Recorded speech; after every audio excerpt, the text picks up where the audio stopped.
بسم اللہ الرحمن الرحیم۔ کہتے ہیں کہ انسان کو کبھی بھی غرور نہیں کرنا چاہیے، کیونکہ غرور کا سر ہمیشہ ہی نیچا ہوتا ہے۔ اور آج کی ہماری یہ کہانی بھی ایک ایسے ہی شخص کے بارے میں ہے۔ کسی جگہ پر ایک استاد رہتا تھا جسے بہت سی زبانوں پر عبور حاصل تھا، اور وہ اس فن پر نہایت ہی غرور کیا کرتا تھا۔ ایک دفعہ اس استاد کو دریا کے سفر کرنے کا موقع ملا۔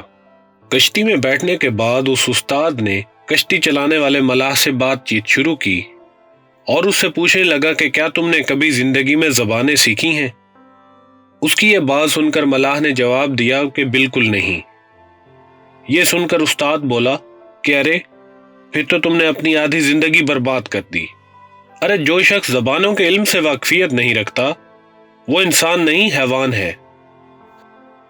افسوس تو نے اپنی زندگی اس کام میں خرچ کر دی اور اتنا اہم کام سیکھنے سے پرہیز کیا۔ اس استاد کی یہ باتیں سن کر اس ملاح کو بہت غصہ آیا، لیکن وہ خاموش رہا۔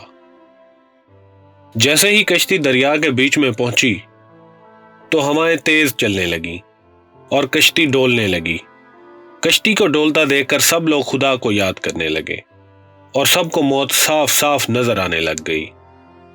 کشتی کی اس حالت کو دیکھ کر ملاح کہنے لگا کہ بھائیو، کشتی اس وقت مشکل میں پھنس چکی ہے اور اب ہمارے پاس سوائے تیرنے کے اور کوئی چارہ نہیں۔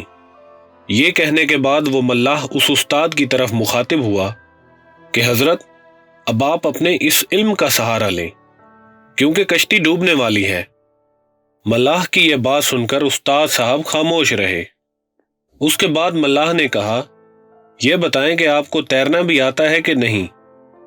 استاد صاحب نے جواب دیا کہ مجھے تو تیرنا نہیں آتا۔ استاد کا یہ جواب سن کر ملاح کہنے لگا کہ استاد جی پھر تو آپ کی پوری زندگی برباد ہو گئی۔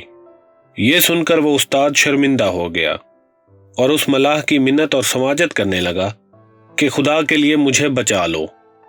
دوستو، بے شک ہر انسان کو خدا نے کوئی نہ کوئی صلاحیت ضرور دی ہے، اور یہ بھی سچ ہے کہ غرور کا سر ہمیشہ ہی نیچا ہوتا ہے۔